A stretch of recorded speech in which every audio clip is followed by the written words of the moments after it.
Welcome back, everyone, to the European VC podcast. Today, I have Tom Wehmeier with me from Atomico. We are talking everything about the state of European tech. So if you've read the report, heard about the report, seen small parts of the documentary or the full one, this is the behind-the-scenes conversation where we talk everything about how Tom reflects on the back of the data, where he sees our ecosystem moving. We talk a lot about policy and what's needed to move us forward. And I really just, have been looking so much forward to this conversation and dive deep with Tom, because he is, of course, as head of intelligence at Atomico, the head architect behind the report and just an incredibly knowledgeable person to talk to when you want to talk about policy and the future of Europe. So I hope you enjoyed this episode as much as I did making it. Here's a few words from our beloved sponsor. Discover where operational expertise meets innovation. With end-to-end coverage across fund admin, tax, accounting, compliance, ESG, and more, we take care of the complexities so you can focus on what matters most. Whether it's supporting visionaries or maximizing returns for your LPs, our tech-driven and comprehensive solutions empower you to achieve your goals with confidence. Partner with ACE Alternatives to streamline your operations and elevate your fund success. This was their finest hour. Tear down this wall. It's more than just an alliance. This is a union of values. Let's start acting. This show is not investment advice, and the hosts of this episode may be invested in the funds and companies featured. Tom, welcome to the European VC podcast. Thank you for having me. This has been a long time coming. It has. We spoke about this last year. We spoke about it this year. And now finally we're getting it done after a couple of reschedulings. Yeah, excited to have this conversation. Yeah, I've been looking forward to it as well. Everyone knows that we're all about Europe, and there's no firm that more avidly and more actively push that message than Atomico, I think. So I'm very happy to be talking to you now. Tom, let me just do your intro here, and then you can maybe add a bit of meat to it and correct me where I'm wrong. You're Tom Wehmeier. You're the head of intelligence at Atomico, and your latest fund was $1.24 billion. You have more than $5 billion in AUM. You're multi-stage, starting at seed, ending at pre-IPO. You're targeting anything in Europe, so you're vertically agnostic, and you've made incredible investments like Klarna, Bird, DeepL, Ivan, and many more, of course. Did I get that somewhat correct? You pretty much nailed it. Thank you. So, mate, what can I add? Okay, let's talk a little bit about, what does it mean to be head of intelligence, and how do I spend my time? I guess first and foremost, actually the one thing that I do is I lead all our data-driven activities. So I'm sure you've talked a lot about DDVC on this podcast and all things data, tech, and research as it's applied to this beautiful asset class. That's what I lead. We've built out a team around that, and that's been pretty exciting. I sit on our investment committee, so obviously that takes a big chunk of my time. And then in the context of this conversation, one of the other big pieces that I spend a lot of my time on, and you kind of alluded to it in your intro there, is market education and engaging with this ecosystem and with our LPs, with the media, with policymakers around, what's happening in technology here in Europe. And obviously 10 years ago, one thing that I started was the state of European tech. I've been with Atomico for 12 years now. So obviously it's been, really fortunate to be part of supporting our own scale-up journey as a firm, and personally have been in and around European technology for about 20 years or so now. Absolutely beautiful. Tom, I want to ask you, because one of my pet peeves lately has been trying to get the European ecosystem a bit more involved in policy and public discourse and so on. Obviously, this morning I did a post on LinkedIn saying, when I say this, please note that I am very aware that there's a difference between zone of influence and zone of excellence. It's not necessarily overlapping always. And when I say that I want European VCs and tech founders to be more involved publicly, so to say, it's definitely within their zone of excellence that they should also have a zone of influence. I think that's very important to stress, because I think that that's where some have gone awry. But I'd love to ask you, as a firm, as Atomico, first of all, could you talk a bit about how you think about this? What motivated you? Why is it important? So on. Maybe I roll the clock back 10 years ago to to when we started the State of European Tech. What we saw then was that Europe was really struggling to tell its story around technology. And the consequence of not being able to shape a narrative about what's happening here means that you let the opinions of those from outside shape the reality that we experience, and when we're working day in and day out. And what we saw was that even back then, there was this huge gap between the reality of what you can see that was happening day in and day out on the ground and what was being built, the narrative that had then taken hold amongst those that perhaps, weren't so close to the actual activity, be that investors from outside the region, be it policymakers, the media, of course. We've always felt like there's been this big knowledge gap to bridge. And I think that, of course, part of the motivation here too is, we believe that there's a real responsibility if you're a participant in this ecosystem to be part of driving positive change. And if you really want to create real change in, how people think, what people do, how they act, the thing that you need to do is to inspire them. You have to kind of connect them to something bigger, to a bigger purpose, have a vision and have a narrative. And so, for us, the State of European Tech, it was started to be part of trying to shape that narrative. And of course, there's many others who are, really active in other ways in contributing to helping Europe to tell its story. But it's obviously been pretty cool to see how the report has kind of helped to take on, championing what's happening here in Europe, but at the same time too, taking a realistic view and trying to be objective and say, hey, here's the barriers that we have to hurdle as an ecosystem in the pursuit of trying to achieve something bigger and achieve the potential that we have. 10 years ago, like I can only imagine it's been more difficult. 10 years ago, I was just like dipping my toe in the water of venture, but seeing where we are today. So I would actually have said 4 or 5 years ago, we definitely still were lacking a lot of information in Europe. That's why we created the UVC podcast as well, saying we needed a place where we could platform everyone in Europe that are doing something cool and great and do it in a long form format and really showcase what good is in Europe and talk about the differences across ecosystems and so on. But then over the last couple of years, I think that there's been an increase of people dunking on Europe in the US, especially. And it's so weird because it's not so. I said that incorrectly actually, because I don't think there's been an increase in people in the US dunking on European venture. I think there's been a small group that have risen to prominence that have decided to dunk on Europe consistently, and that is why we're then creating the summit. I'm saying I'm trying to reset the narrative, trying to do something that will try and counter this, and very much the same motivation as you have with the report. But what's your view on this latest development? So when we published the 10th anniversary report, I guess it's a few weeks ago now, at the end of last year, and we spent so much time in the lead up to hitting publish, and as we were kind of doing our research, thinking about exactly this, right? That we were going to be launching into a narrative that had taken grip, that had kind of developed a lot of doom and gloom. Mm-hmm. There was a very low mood. Yeah. And rightly so, right? You'd had Draghi come out a few months before that with his report.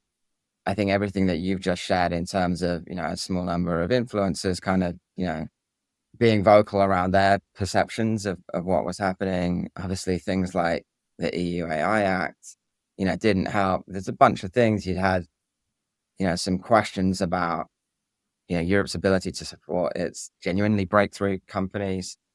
And so we kind of felt like there's going to be this big paradox, because on the one hand, there's all this doom mongering.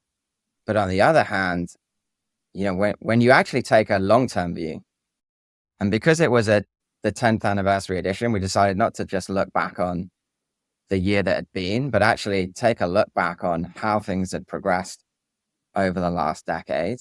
On the other hand, pretty much when you look at every key metric, the last 10 years have been transformational for the progress of the startup ecosystem, specifically in Europe. If you look at any key indicator, so the rate at which startups are being created, investment volumes, talent working in technology in Europe, and just the ecosystem value, they all point to a super clear picture of the progress that we've had. I can walk you through some numbers. Yeah, please do. Yeah. Yeah. So let's say ecosystem value. So, okay, like the total value of all technology companies from Europe, public and private. 10 years ago, we measured that in, a few hundred billion. Today, we measure it in trillions, 2.5 trillion of value created in 10 years, 20% CAGR, more or less, throughout that whole period. If you look at investment volume, we 10x that in the last decade. So in the last 10 years, something approaching $500 billion of investment into European technology. In the decade before that, so before we did the first report, that number was 43 billion. So you put that 43 billion in context, that's over a 10-year period, you had less investment than we saw in the whole of last year, because that was like 45 billion or so. Yeah. Then talent. I'm sure we can dive into this in a lot more detail. But when we started the report 10 years ago, we had a few 100,000 people that worked in technology in Europe. Now it's 3.5 million. Yeah. So that's grown at 24% CAGR over that period. Where else do you see job creation growth at that scale in Europe? Yeah. You don't, right? And obviously the universe of tech startups itself has just, exploded through those 10 years. So as a whole, across all stages, it's up something like 5x. At the growth stage, it's up 8x. Actually, at the early stage, we have now 35,000 or so venture-backed early stage tech companies. It's actually more than any other region in the world, which I think surprises a lot of people. Yeah. Obviously, we've gone on to have more than $350 billion companies in that time. And maybe one last data point, which I think surprises a lot of people, particularly when you think that the last 3 years have been so slow when it comes to exits. But in those 10 years, we've had, basically $1 trillion of realized value from M&A and IPOs. And, in the last 10 years, we've had $165 billion plus IPOs or M&A out of European technology. So, pretty much averaging 17 a year for a decade. It's not bad, right? And this is when we talk about progress, just huge steps have been taken forward in 10 years. But obviously, no one wants to stop here. No one is satisfied with where we are today. There's a lot of building to be done. The opportunity that lies ahead is so much greater. So, of course, there's a lot of challenges that, stand in the way of realizing the full scale of the opportunity. But yeah, we can come on to that. What's interesting is every time I talk to people about this or see discussions, like we fall a bit in a trap always when we go on LinkedIn and post about Europe versus the US, because we fall in the comparison trap. I saw such a great comment by Fred Destin the other day where he said, the US are leaps and bounds in front of us in so many ways, but that's not the point. The point is that Europe is growing incredibly. We have so many people working so hard every day to build incredible tech. And it's just about getting our heads down and working hard alongside them. That's our job as VCs. And let's focus on that. Let's then talk about the success stories and so on. I'm adding the last bit here, rather than keep doing this comparison of, well, the US are here and we're here. Well, that's not the point, right? So maybe you could talk a bit to this whole discussion on whether a US comparison is relevant. But I think Fred's exactly right? It's not the point and it's not useful. But, I get it, right? It's an obvious and a very tempting comparison to make. It's hard not to kind of be constantly anchored to what we see happening in the US because it's all around us, right? If you look at the global tech narrative, it ends up being shaped by the US, and it's what we end up seeing on our screens and reading and hearing, and I do think that to a certain extent, it served a purpose that's useful in that it promotes competition and it helps set and raise the bar for us. One thing I said coming out of Slack, I think what's been interesting is, of course, now the question that we all get asked is, okay, when does Europe produce $1 trillion tech company because the US has got 8? Yeah. What makes me laugh is that, 10 years ago, we were still being asked, can we build $1 billion tech company? And then, of course, Europe goes and does it repeatedly. So then you get asked, okay, well, 10x that, can you build a 10 billion tech company? And then we do that. And then you get to 100 billion, and then the bar gets raised again. And so it's the very definition of bar raising that I think helped drive progress. I think, though, that, the reason that we all find it frustrating is because what becomes unproductive is when you have a grass is always greener mindset. And that can lead to negativity, skepticism. And at the end of the day, that's a mindset that's counter to what has made us, what has driven the progress that we've had up until now. And this entrepreneurial ecosystem that we all, live and breathe, negativity and skepticism is pretty much fundamentally incompatible to entrepreneurship, to technological progress and to innovation. So, but it's interesting, right, Tom? Because one thing I've observed always is in Denmark, when I talk to Danish people, the founders or investors, many that then has a Danish-oriented perspective, national-oriented perspective, they say Danish people are, insert whatever you want, that's lazy or not hardworking or not innovative or whatever, right? Then if you meet someone from another country, they'll say that about their own country. If you meet someone who then has a pan-European perspective, they tend to say that about Europeans. Europeans are lazy. Yeah, Europeans are blah, blah.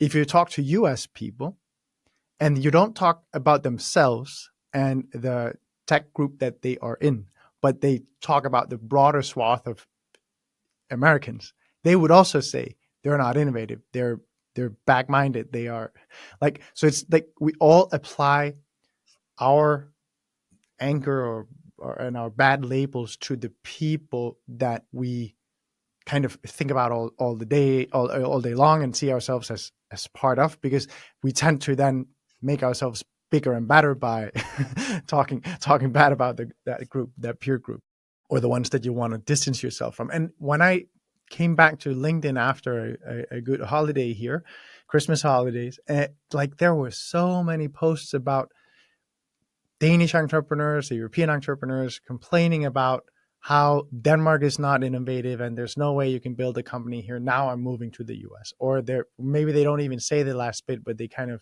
insinuate it. And I'm just like, come on. Like the average Danish person is not that different from the average American when it comes to work ethic. Mm-hmm. Everyone who's done real data analysis, real vox pops or whatever you call them, on how many hours people work, it's not that different. And in the US, you have the same people saying that US people work so hard, also complaining that everyone's got 2 jobs, just chilling out in their sofa at home, working two tech jobs at the same time, scamming their employers. Kind of like there's something here that doesn't match. Yeah, but I think it's like perception reality, right? And this is always the issue. And I think this confidence crisis that we've kind of been living through, certainly over the last year or so. This is why I think we need to move on from that and to find our confidence. And I think what always surprises me too is how quick we are to fail to celebrate the actual success stories, that we have, right? And take ASML, right, is a good example. You bring it up in conversation, and a lot of times you'll find people find ways to discount their success. Oh, it doesn't count because it's this corporate spin-off, Oh, it doesn't count because, this was founded all those years ago. The reality is we should be shouting from the rooftops because this is a true generational company. We should be so proud of, the uniquely complex technology challenges that they've overcome and the market dominance that they've been able to achieve as a result. But that, that's not No a one way. is saying Nvidia has been around forever. Right. Yeah. You look at NVIDIA, 98% of their market value creation came in the last 5 years. It's a 30+ year company. Yeah. It's the same with Spotify, right? Like Spotify, here you have, Europe's first VC-backed 100 billion company that, I think people look past the fact that they achieved that from within a true red ocean. It was a bloodbath when you look at how much capital and focus was being, I guess, like allocated from every major US tech company to try and win in that category. And here's this, beautiful champion that's emerged from Europe. And, we really need to do a better job at celebrating, these success stories, because they also, they point to what's possible. And obviously the big role that they play as role models for the ecosystem as a whole is to kind of set the bar for what we can achieve. And obviously the other beautiful thing is that the next generation ends up being hungrier and they want to go and beat that. And, it's back to this point on, how does the bar get raised? I think you had a very good point by labeling it crisis of confidence, because that's exactly what it is. It's more a crisis of confidence than it's anything else. Because when you go and look at the data, when you go and look at how Europe has actually evolved over the last decade, there's no doubt that we are magnitudes better today and that we are on the exact right trajectory. You're going to see the same stats or the same, any firm that is growing up from Fund 1 and Fund 2 are seeing pretty good, meaningful conversations with sophisticated US LPs today. Yeah. They know that there's a lot money to be made here. It's just there's not that many LP podcasts that are very vocal because it's not the nature of LP investing typically. So it's just very, very different for that reason. Yeah. But I think the other thing, albeit on a broader scale, there's this crisis of confidence. I think the reality is that when you go and speak to the people that are doing and building, they have that founder's mindset, right? They're trying the hard things. They're beating the odds. They're taking bold action. They're ambitious. And so, that those core fundamentals in the startup ecosystem, that they're there. And, that's what's driven everything up until now. And that will be the key to kind of, I guess, like, having another 10x from here. I do want to ask you, looking at this last decade and compiling all the data for the report, are there ways where you think it's worthwhile to just mention how Europe differs from the US? The obvious things that are different are, we're obviously earlier in our journey. So, from a scale perspective, that's different. The fragmentation is different. I think we talked a bit about, some of the cultural differences. And I think there's a big point about our ability to storytell and build brand and shape narrative. But I think what was really interesting to me from the documentary that we did as part of the launch of the report. So we went out and we spoke to founders from big European winners. So from Spotify, RDN, almost last gen companies to the new wave of companies like Wave. And the thing that struck me, which I think is a really intriguing point about what makes Europe different, is they all said their success has been because of starting from Europe, not in spite of it.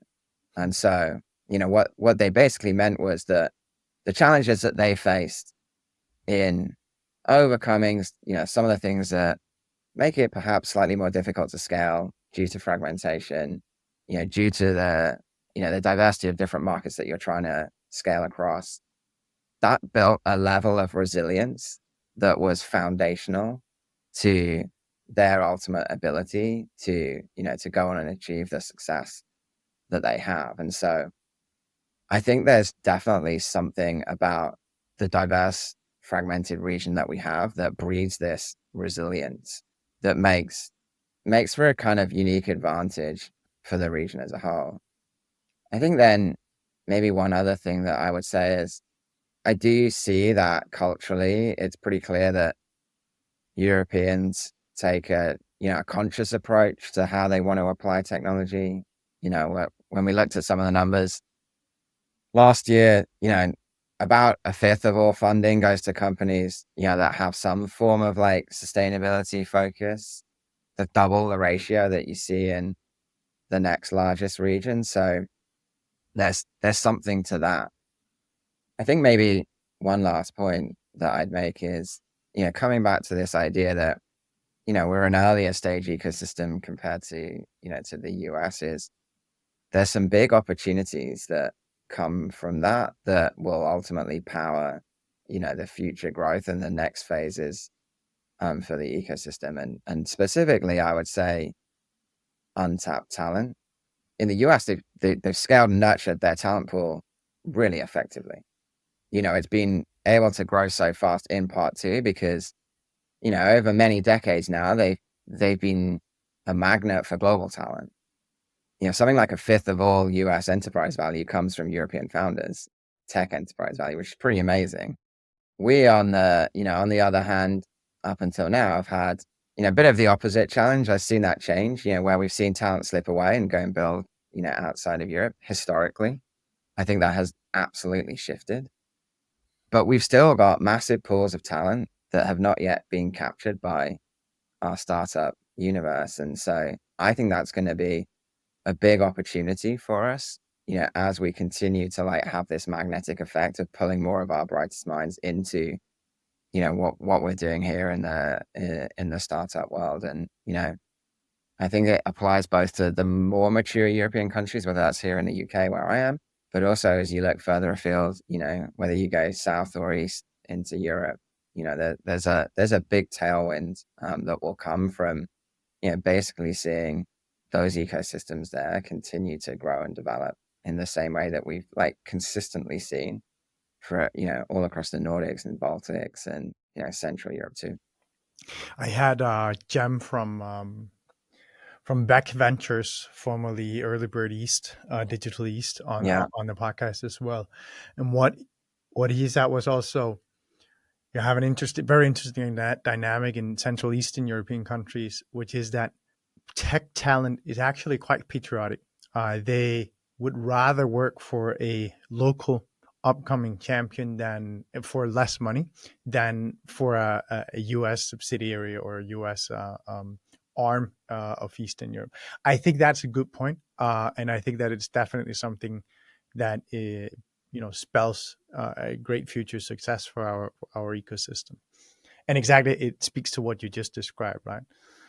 We obviously have seen, a bunch of European talent go and work inside big US tech because, if you take AI research centers, right, for the big US tech firms, Facebook, Amazon, Google, here in London, in Paris, in Zurich, they've all built a big presence there and they've sucked in a lot of European talent.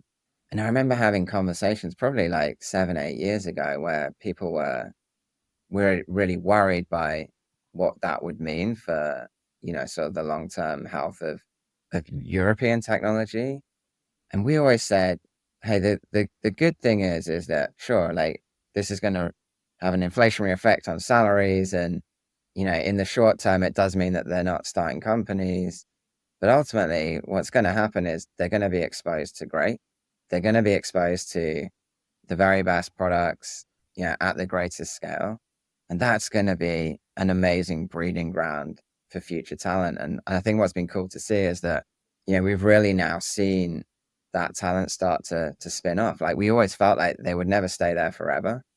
At some point they would then have that, not everyone, of course, but like many of them would start to get their own ambitions to want to build. They'd get that itch and they'd want to go and scratch it. And so, even if you look at the likes of Mistral, right? Like you look at the founding team there, they came from Facebook AI research, from DeepMind, and you've seen that so consistently now. So that's the the flip side of it. But I do genuinely see, and we of course, being Atomico, have a lot of those conversations where there's a big alignment between founders that want to build for Europe, that where the message that we have of building a healthy, sustainable European ecosystem really resonates with them too. So for sure, we see that as well.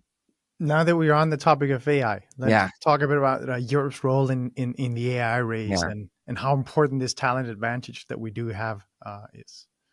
I think the first thing to say is we're so early on this AI journey, right? It's like you already see everyone saying the AI race is lost. You know, Yeah. we've lost it, and we might as well give up and pack up, our bags and go home now. And I think it couldn't be further from the truth. Of course, we've seen some amazing winners emerge already, but this is a new super cycle, and this is going to play out not over the next few years or decades, but it's like many, many decades beyond. So this is this vast frontier where you're going to see, so much value being created. Yeah. So, where's Europe? We have all the fundamental ingredients because from a talent perspective, I think people are surprised when we tell them that there's as many people working in AI roles here in Europe as there is in the US. It's pretty much, neck and neck, the race there. And of course, shouldn't be surprising because when you look at where are the world's leading academic hubs for AI research, so many of them are, are here on the ground in Europe, whether it's, Oxbridge or Max Planck or ETH Zurich or, a bunch of the Parisian institutes or even Leuven and, some of the places in the Benelux.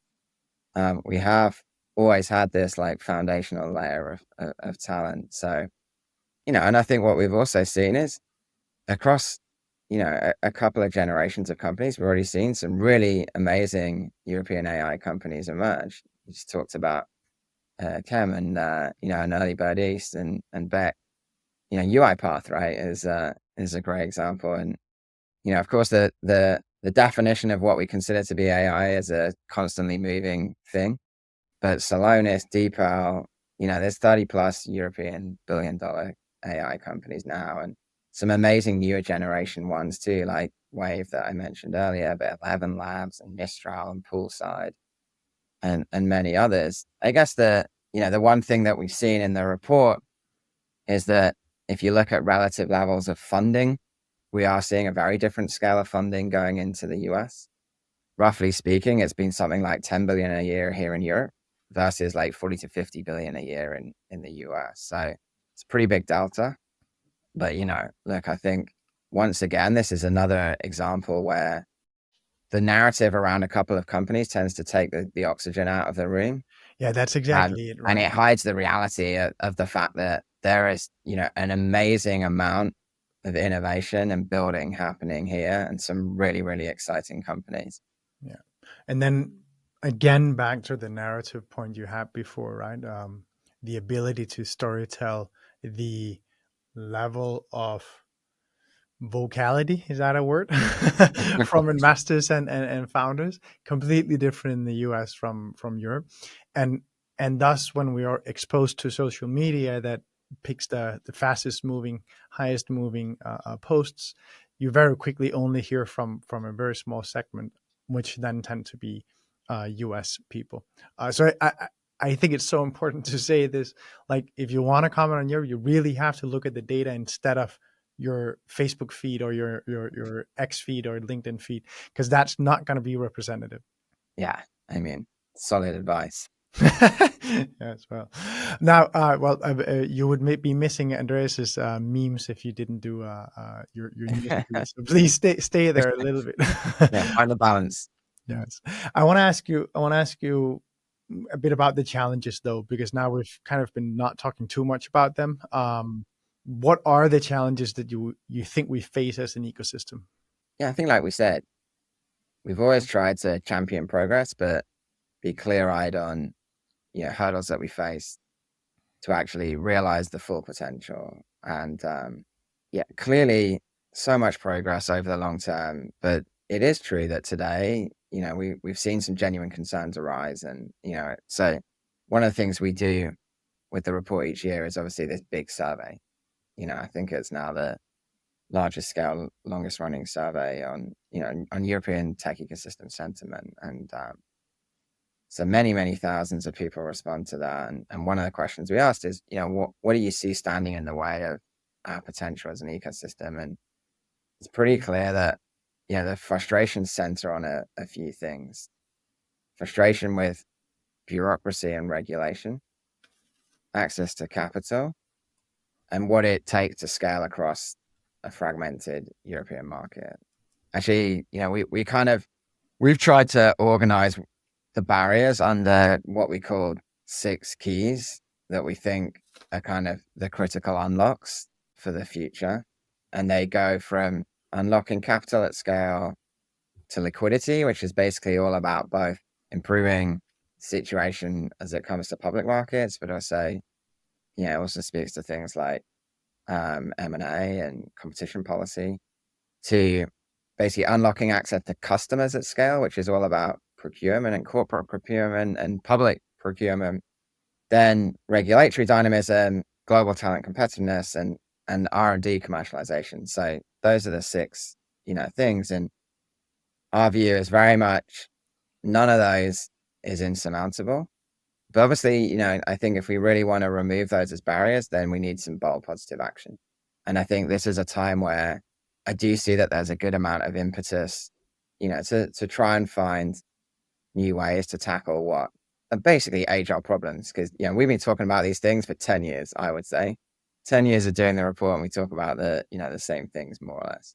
I'd love to ask you a bit about regulation to begin with. Do you see we're trending positively or negatively? Because I would say, so the EU has given us a great standardization of many things, but we have also gotten GDPR out of it, which is definitely not good for the ability to innovate quickly as a startup that's data centered. We've also gotten now the AI Act out of it, which started out as probably what we all expected to be a pretty good thing, and is now keeping us from getting pretty simple rollouts from as an example, the US firms, where I'm like, I'd actually like that functionality. I'm okay with that. And then when you marry AI and GDPR, oh my God, you get in a whole lot of trouble, right? Because then we have on the opposite side, you have the Draghi report coming out saying a lot of very important things, and we see the EU Inc. movement really picking up pace. So there's definitely bright spots, but there are also these other undertones where it's like not the best situation. Yeah. I mean, my opinion doesn't really matter, but like the beauty of having done this survey, right? So we have the view of the ecosystem. So if you look at what founders say, then they clearly say it's trending negatively. Something like 50% of founder respondents say that, the evolution of what's happened as it relates to regulation and bureaucracy has been the biggest hurdle for them to overcome. So, I think it's definitely been the case that we've seen things perhaps move in the wrong direction there. What encourages me is that, as you pointed out, we've got some concrete solutions on the table. EU Inc. is, it's a great example, and I think it's been amazing to see how much momentum, how quickly, and how quickly they've been able to, to really be able to put that, top of the agenda. Very encouraged and hopeful for what can be achieved there, and I think that's going to be a great start. It doesn't stop there though, because if I take something like access to capital, and as I said, actually, when we started the report, that was, one of the things that we had in mind, 10 years ago. It's pretty cool to see now that there's concrete programs, cropping up all across Europe. Action House in the UK, Tibi in France, Win in Germany. And even when I look at Italy, Poland, Spain, Netherlands, Finland, so much active debate, to work towards practical solutions to address the capital gaps that exist in Europe, and we can maybe get into that. And obviously, for many years, we've had the Not Optional campaign, which has, had some remarkable successes too. Now, I think we said there's 6 keys. What those examples I just talked about there address some of them, but not all of them. And so we can't stop there in terms of, other areas where we'd like to see progress. And maybe, the public markets piece is one that we can get onto, a little bit later. But, R&D commercialization and improving conditions for university spin out, again, it's another area where there's some real progress happening in certain countries across across Europe. Of course, you have this same challenge, which is, okay, one country moves forward. How do we make sure that the rest of them, all do the same too? But, it does give me some reason to be optimistic that, some of these barriers are being chipped away at. I've also learned to take the long-term view on this though too, and be patient. I want to ask you, and this is a bit potentially bringing up a topic that's talking the book of an agenda we might not want to blow up and make too big. But what I'm about to ask about is the supranational institutions. And here you have markedly the UK leaving the EU some years back. No one's forgotten about that. And then you have voices inside the EU that are definitely not pro-EU, but seem to be rising in power. We have this alt-right movement in many countries. Do you see that it's becoming more difficult to get tech legislation done across borders and get policymakers to work across borders as a function of this? And where maybe if we use the UK as an expression of it, where do you feel that you are because as Atomico you're working both in the UK and in the EU, and everyone who's investing pan-European are putting a lot of money in both the UK and mainland Europe. It's the obvious counter to being optimistic on the pace of change, because there's, I don't know if turmoil is the right word, but the political front is challenged, right? The decision-making processes generally, are pretty broken. The depth of entrenchment of interests that feel threatened by change, also, is pretty big. So, I think those are the the hurdles here. I think the flip side to that is the burning need for Europe to be successful when it comes to tech and innovation, because it is so foundational to growth, to GDP, to jobs, to security, to sovereignty, to sustainability, means that there is a degree of urgency that is more heightened than at any point that I can remember, in the last 20 years. So I think that is it's a big plus in terms of believing that, some positive change can happen. So I think when you couple that with also the clarity of insight on what the issues are, and we talked about knowing what the problems are that we need to solve, plus the strength of the founder mindset of this tech community that we have, and a lack of willingness to accept the status quo and a relentless push for change. And as you talked about, let's just look at the momentum with EUing. Those are reasons, I think, to be cautiously optimistic, I should say, but equally realistic about, where we can go. Maybe the last point that I'd say on that is, with or without change, we will see continued push forward. As an ecosystem, we've been used to navigating challenges and making the best of the, I guess like the reality that we have around us. And so, I still feel there's a very, very strong base case for European technology, with or without, changes in those, in those areas where we need to see it.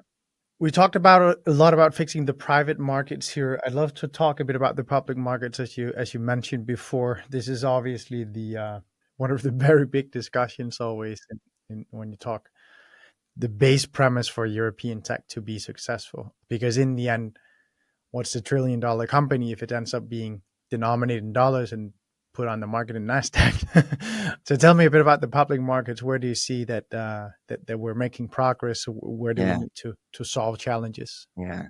Okay.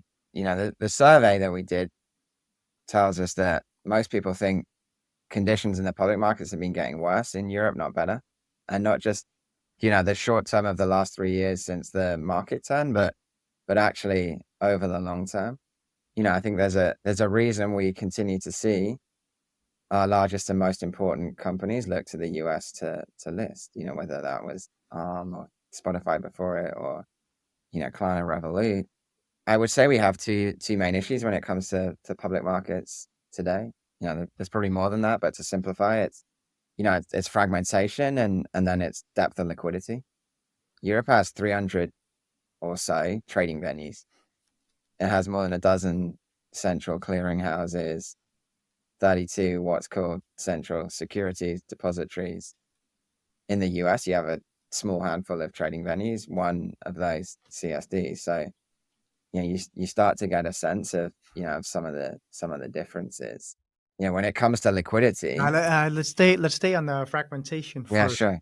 Do you see any path to solving that? Because that's the one where I'm always so like I cannot see a good path because everyone Yeah. will want a piece of it. So here's a great stat. I'm sure you've heard of Capital Markets Union, which is all about, trying to solve some of the fragmentation issues. Since 2015, there's been 55 different regulatory proposals and 50 non-legislative proposals to try to look at ways to solve this. So that's a pretty remarkable, pressing, but somehow not at all surprising stat that means that I think you're probably right to feel like the path forward there, is not clear. So, I think for me, as you said, there's like fragmentation and liquidity. So, maybe then start to look at, okay, well, how do we drive up more liquidity in the meantime? And by that, I kind of mean purely from a tech perspective, how do you get more capital allocated to growth equities, technology growth equities in the public markets? How do you start to build a deeper bench of really sophisticated, tech native, if you like, public market investors? Because, when we've looked at some of the data on this and you try and understand, okay, well, how much money is being managed, from here in Europe that has that orientation, versus in the US, the gap's like 20 or 30x. So you're talking like a scale of trillions of dollars. So, that feels like to me one of the areas where, we'd love to see more of the likes of the Bailey Giffords of this world, who are European native examples, of these sophisticated, tech investors. But there's simply not enough of them.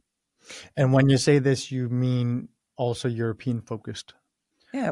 Well, yeah, so we have the ability for European founders to feel confident that, they can list here in Europe and, have an access to investors that understand them, that have the firepower to support their growth ambitions, and that, they can list here. As it stands right now, logical choice for the majority of big winners from Europe that have built global businesses, particularly those that have a big chunk of their customers and therefore their revenue base in the US, it simply doesn't make sense to list in Europe right now. And, I think this is like an interesting nuanced debate, because when you take the individual company, individual shareholder perspective, why do you care where a company lists? Like, if you're ultimately about doing what's best for the company and for your shareholders, then, that's probably the right decision, to go where you can maximize the upside. But I think if you take the ecosystem view, it does matter to want to see progress in this regard, because, study after study tells you that to truly build a functioning end-to-end system, which means that a company can be supported right from inception, with great first check angels and investors, all the way through to, as you say, building an enduring mega company that's $1 trillion market cap company. You need vibrancy and health in both your private and your public markets. And there's, big spillover benefits too of where companies choose to list in terms of investment, talent, IP, new company formation. So that's the reason that from an ecosystem perspective, it matters, even if not for the individual company on a standalone basis. Yeah, the problem is that there's no investor that will ever, like, we can all talk about wanting to fix the public markets in Yeah. Europe, but we will all advise our founders to move to the US when they get to this stage. Yeah, and that's the cycle, right? That has to somehow be broken. And I think that's where it is important that that this becomes a proper top of agenda item for Europe's policymakers when you talk about supranational institutions. Of the 55 legislative proposals and the 50 non-legislative, are there anything in these that where you're like optimistic and say it actually makes sense? Yeah, this is where I start to go outside of my zone of competence. See, and this is beautiful. That's exactly why we should not talk about it. So thank you for sticking to creating zone of influence in your zone of excellence. Thank you, Tom. Okay, let's go to a different one then. I kind of just want to ask almost a wrap up question because the report is very long. You made a documentary that I would advise anyone to go in and watch at the very least. It is so good that you can even show it to your spouse and she will surely be entertained as well. It is actually worthwhile watching as a non-tech nerd. So that's great. And thank you for doing that. I think it's that type of thing we need to be better at doing. And that's what I'm hoping to do with the summit as well. But I want to ask you, the report is long. What things have not been focused on that maybe should be? Thank you for saying that about the documentary. My spouse did indeed enjoy it and made it all the way through. So this is a good framing of it. Yeah, it's a long report. It's 270 odd pages, so there's a lot to get through. Pick out a few things. So one, we go pretty granular on the talent side and looking at pretty detailed topics to see trends in technical talent. Because I think when you think about leading indicators and not lagging indicators and the things that will power the future success, that's where you should be looking. One of my favorite stats is every year we see something like 50 to 100,000, depending on the year, of people on-ramping into our ecosystem with their first job coming from universities. That's cool. And the majority of those are coming from top universities throughout the whole region. So I think just knowing that we have this bottom, I guess top of the funnel inflow of people choosing to go and work in European technology, that's a great thing. What's also interesting when we look, we basically look at people that take new jobs for the first time, every year and then the origins of those. So I just talked about those coming in out of education. What's also interesting is that such a greater share now is being recycled from, other tech companies. So about a third of, those moves is people going from one tech company to another. And that's increased dramatically. And, I think we're all pretty clued into why that knowledge and experience recycling is important for, just the warm start and the pace of learning and growth of companies. I think maybe the even more important point is the depth of senior leadership talent that we now have. So across technical, across product, across commercial, there's a 12,000 strong group of people working in European technology today that have been in senior leadership roles, C-level roles at large scale up $1 billion plus companies.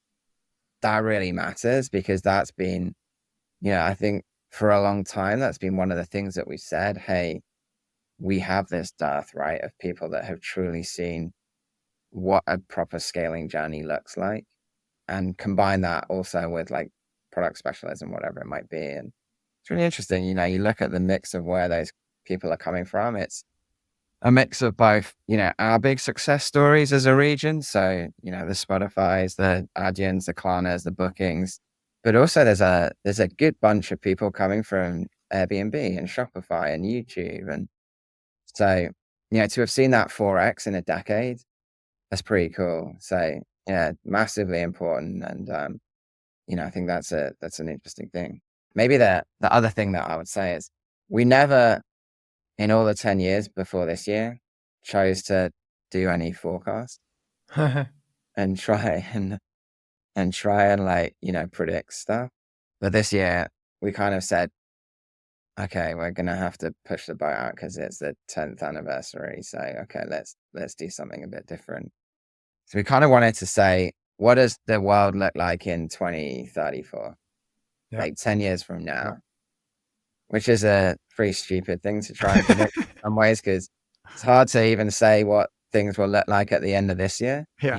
But we wanted to try and frame the scale of the upside.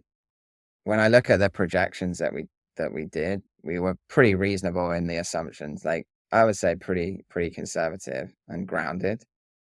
But what we said was, there's at least an additional 5 trillion. If you ask Nicholas, he would say it's more like 10 trillion. And we had that bet with each other about this. And we're talking about, double-digit million jobs being created out of technology over the next 10 years. So there's a massive, massive scale-up opportunity, ahead of us. And I think it's pretty exciting. I think we're in the best position we've ever been. I want to ask you 2 questions, or bring up 2 topics. One is deep tech, because I think that's a sector where it's broadly recognized that Europe has a very special position. And then almost as a follow-on to that, climate tech. If we start with the deep tech, basically, maybe I should just kick it to you and let you start. You're right. I think we've seen huge growth in company creation and then capital flowing and talent magnetism towards frontier deep technology companies. I think we shouldn't be surprised by that, because, going back to what we've talked about in terms of our research strength as a region, I think it naturally flows from that. The thing that's going to be of critical importance to the deep pool of mostly early to mid-stage companies that we now have here is, how do we keep funding ideas that, one, take a long time to realize their potential, and two, and as a consequence of that, incredibly intensive from a capital perspective to get to the right outcome. And, this is where I think we've had maybe to add to that, because this is incredibly important, that these companies are built on VC dollars as well as public money. They have been in every single ecosystem and country. That is the case. You need to have grants and different types of subsidies working in unison with the private capital. So the fact that we have a lot of VCs raising good sized funds for this space is just not enough. When we have cases like with the German government pulling out of the aircraft company, can't remember the name now. Terrible, right? We just like, that cannot happen. We need, and that is where this gets very difficult and gets incredibly important, that our investors are working very closely with governments to make sure. And I get why it becomes controversial, right? And it certainly becomes polarizing, in terms of the conversation. But the reality is that, okay, let's look back to the US. You have seen for, forever, basically, that level of collaboration across private and public has happened, and has been critical to ultimately their company succeeding in that way. If you look at the way the Department of Defense or whoever it might be, like, they've always been huge in terms of subsidies or grants or just as procurers. And so, I think that's absolutely right. Then, so that was deep tech. I want to ask you about climate tech specifically as well. Yeah. And it's hard to separate the two, right? Because, actually you see a lot of deep tech happening in climate. I bring them. I separate the two here because it's a bit of a different investor base sometimes, and at least some of the investments going to climate tech has also sometimes been motivated by other things than a deep tech investment might be. Sure. And that's why I separate them. And it's where we're seeing maybe, especially from the US, but also some movement here in Europe, I think, because we're all affected by it, that money may be falling out of the ecosystem because the premise of it to some people have just been eroded. I think I saw actually you guys ran a conversation the other day. Yeah, we did, yeah. And the reflection that I took from that, which I think is the right one, is that in this moment where questions are being asked, there's a backlash, call it what you will, what's going to matter is that we see solutions that not only have the potential to address the various climate challenges that exist, but also that can be commercially and economically viable. And, I think where you see those two things work in unison, I think you'll continue to see progress being made and capital continuing to flow to those types of opportunities. And, I think we've always believed that actually that purpose and profit, they aren't mutually exclusive, they're mutually reinforcing. And so, I think this is going to be a moment where, you see that thesis really being crystallized in terms of what will separate the companies that succeed and continue to make progress and those that don't. Yeah, I think you're absolutely right. And the overarching point in our conversation with Hampus from Pale Blue Dot and Michael from Regeneration and Toby from Planet A was very much there's a change of narrative. You really need to put value, the true value proposition, the actual business, put that in front of just the green stuff, the pure impact stuff. That the companies that are successful are those that do that and those that have that very solid business case. And then there's this whole public discourse where there's a time now where you will want to be thinking about how you position yourself and talk about things. All right, 111 minutes. I think that's the perfect place to stop. 111. Tom, thank you so much for coming on the podcast to talk about this. It's been a long time coming. I'm so happy that we finally did it because I do think that this report is a hallmark of our ecosystem, and I've been wanting to have this long form conversation about everything around it. So thank you so much for coming on. Thank you for having me. It's been a blast having the conversation, but also let me just say one thing too, which is, we talked a lot about the importance of narrative and telling the story for the ecosystem. And, what you guys are doing is such an important contribution to that. So, really appreciate the work that you're doing too. And yeah. Thank you, Tom. That does mean a lot. Anyone hearing this needs to know that I'm always incredibly honored when people of your stature says that type of thing. So thank you so much, Tom. Here's a few words from our beloved sponsor. Discover where operational expertise meets innovation. With end-to-end coverage across fund admin, tax, accounting, compliance, ESG, and more, we take care of the complexities so you can focus on what matters most. Whether it's supporting visionaries or maximizing returns for your LPs, our tech-driven and comprehensive solutions empower you to achieve your goals with confidence. Partner with Ace Alternatives to streamline your operations and elevate your fund success. This was their finest hour. Tear down this wall. It's more than just an alliance. This is a union of values. Let's start acting.